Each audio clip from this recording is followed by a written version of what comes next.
आदाब नाजरीन, मैं Mohammad Tajammul Ali Khan, News One Live TV में आपका इस्तकबाल है। आज की अहम खबरें आपको हम बता रहे हैं, जिसमें महाराष्ट्र में हुए फसादात और नागपुर के वाक़े पर सारा मुल्क जो है नज़रें लगाया हुआ है। लेकिन इसकी हकीकत देखा जाए तो आप देख सकते हैं कि किस तरीके के वाक़यात से नागपुर में मसाला बना गया है और औरंगज़ेब के मकबरे को लेकर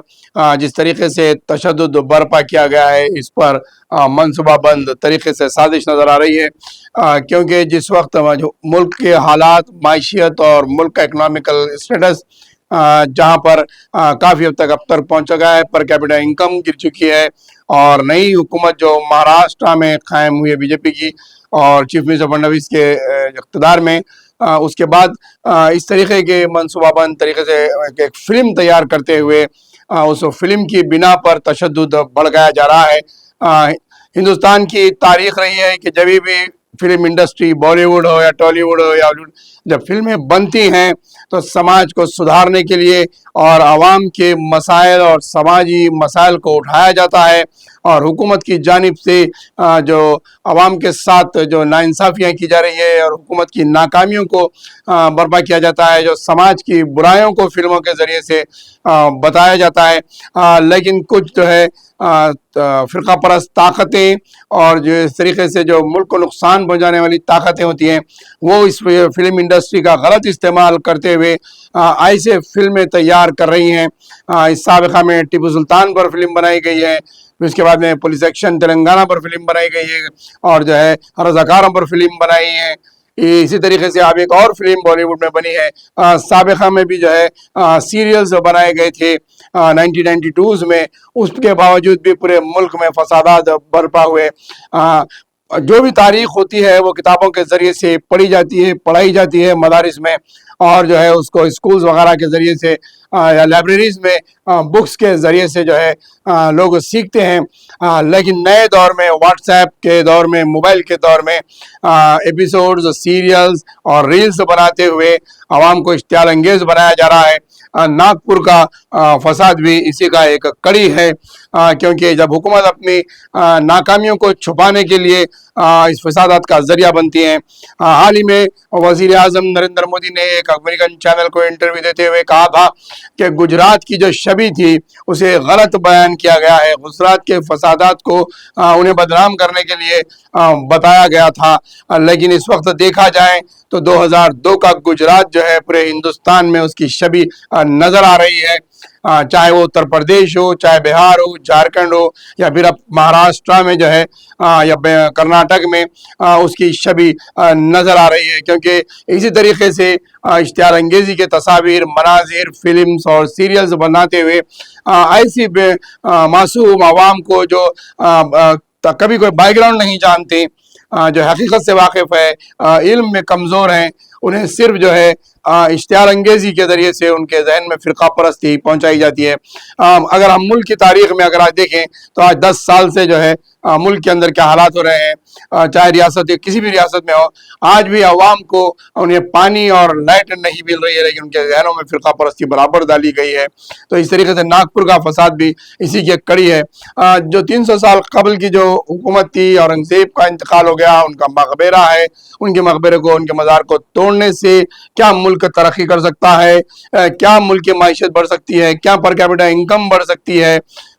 क्या चीज़ में मुल्क की तरक्की के अंदर, डेवलपमेंट के अंदर जो है उस मकबरे को तोड़ने से मिलता है। तो इस तरीके के जो है जो मरहूम इनके मज़ारें हो या मसाजिद हैं या फिर जो है जो मुक़द्दस मकामात हैं, इनको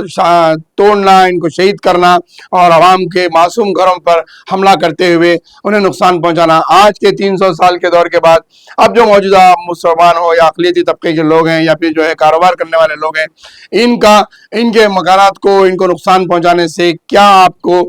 जो है ठंडक मिल सकती है। उसी सिलसिले में कई एक इश्तिहार अंगेज़ तकारीर करने वालों को जो है ब्रांड एम्बेसडर के तौर पर बताया जाता है। साबिक़ में जो है उमा भारती को बताया गया था, रतुम्बा देवी थी और कई एक जो है बीजेपी के लीडर्स निकले थे जो मोजमजाही मार्केट पर आकर महाराष्ट्र से, उत्तर प्रदेश से, मध्य प्रदेश से आकर तकारीर करते थे। आदित्य योगी का भी आज वही है کہ فرقہ پرستی جتنی طریقے سے آپ بولیں گے،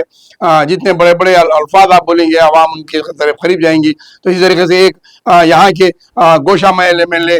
راجہ سنگھ کا بھی اس وقت جو ہے انہیں ایک فرقہ پرستی کے ذہن کے طریقے سے پیش کیا جا رہا ہے. ان کے اس سے پہلے کے واقعات میں بھی شہر میں کافی حد تک گڑبڑ مچی اور انہیں گرفتار کر کے PD ایکٹ میں ڈالا گیا تھا، انہیں پارٹی سے معطل کیا گیا تھا. ان کو کورٹ سے انسٹرکشنز دیے گئے ہیں کہ وہ اس طریقے سے فرقہ پرستی کی بات نہ کریں، لیکن وہ برابر اپنی اشتعال انگیزی اور اپنے TRP بڑھانے کے لیے، ایک مخصوص طبقے کے اندر اپنا امیج بنانے کے لیے وہ ایک برابر نشانہ بناتے ہیں. اور انہوں نے آج سرزمین حیدرآباد کو چھوڑ کر مہاراشٹر میں اپنی شبی کو سدھارنے کی کوشش کرنے کے لیے مہاراشٹر جا رہے ہیں، کیونکہ اب ایسے کوئی برانڈ اشتعال انگیز تقاریر کرنے سے جو ہے BJP میں کم رہ گئے ہیں، تو انہیں پروموٹ کیا جا رہا ہے. لیکن اس کی وجہ سے آپ دیکھیں گے کہ یہ جو فسادات ہوا ہے اس سے ملک میں اور اسٹیٹ کے اندر کس طریقے سے واقعات پیش آ رہے ہیں، جس کی ادھو ٹھاکرے اور ان کے بیٹے نے بھی اس کی مذمت کی ہے. دیگر سیاسی جماعتوں کی جانب سے بھی مذمت کی گئی ہے، مایاوتی کی جانب سے مذمت کی گئی ہے، اور MIM کے صدر بیرسٹر اسدالدین اویسی نے بھی اس کی بڑی سخت مذمت کرتے ہوئے انہوں نے بھی کہا ہے کہ چیف منسٹر اور وزراء اس کے ذمہ دار ہے، کیونکہ انہوں نے ہی اس کی سرپرستی کرتے ہوئے اس کو اشتعال انگیزی دی. سینسر بورڈ کی طرف سے، فلم فوٹوگرافی منسٹری کی جانب سے ایسے فلموں کو کیوں اجازت دی جا رہی ہے جو عوام کے اپنے جذبات کو مجروح کرتے ہیں، اور اس سے ملک اور ریاست اور شہر کے آب و ہوا خراب ہوتی ہے. اس چیزوں کو دیکھنے کے لیے ڈپارٹمنٹس ہیں اور جو ہے عدلیہ موجود ہے، فلم انڈسٹری کا ایک محکمہ موجود ہے کہ کیا چیز ریلیز ہو رہی ہے. ملک کی شبی اس سے خراب ہو رہی ہے اور گجرات 2002 ملک میں بنتا جا رہا ہے. ایسا لگ رہا ہے کہ پھر سے 2002 ہندوستان جا کر 2002 کا گجرات بنتا ہوا نظر آ رہا ہے.